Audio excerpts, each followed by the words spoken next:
stepped onto that stage with fear and anxiety pulsating throughout my body.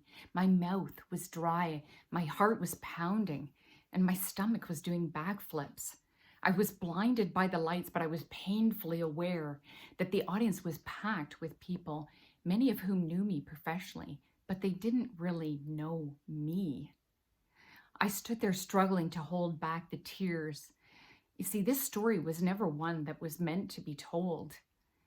But I was about to compete in my first ever speaking competition. Only for me, it wasn't about the joy of speaking or the thrill of competing. It was a deep-rooted need I had to share my personal story, to be heard and seen in my truth. And all at once, all of the pain that had crippled me for so many years was revealed. The words rushed out of me, and I knew I'd never be able to take them back.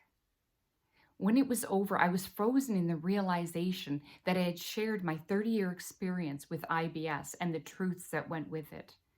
The pain, the constipation, the diarrhea, and the running for the washroom, the debilitating bouts of anxiety and depression. But the worst of it all was when I tried to get out of my pain. And I never thought I would share that. Shameful secrets that had locked away for fear that if anyone knew, the perfect facade of my life would come crumbling down, and then who would I be? I finished the speech in a blur and made my way off the stage. But I was greeted with hugs and tears and gratitude, and it felt really good. I felt good. But when they announced the winners, my name was not spoken. I felt the sting burn through my body.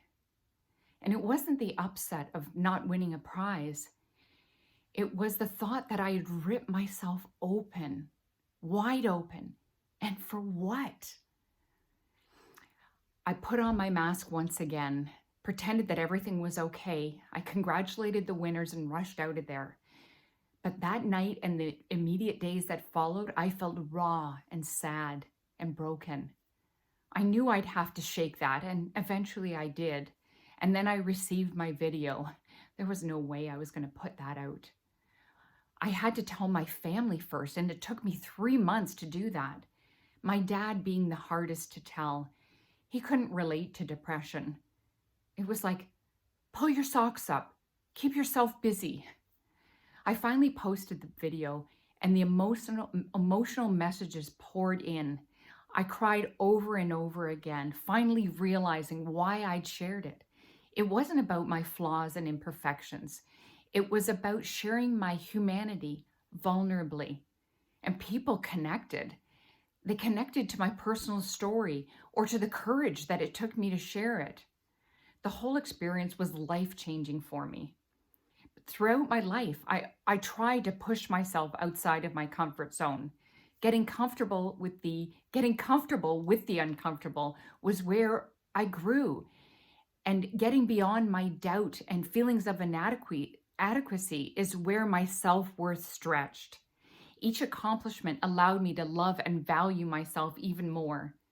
For someone who struggled with my self-worth and loving myself, I've come to learn that everyone's self-worth comes through their own personal journey.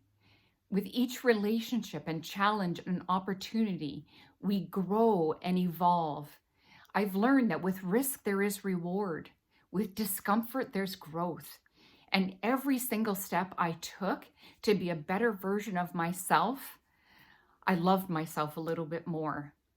It's as though now I can look into a mirror and stare into my soul and finally say, I love you, Karen.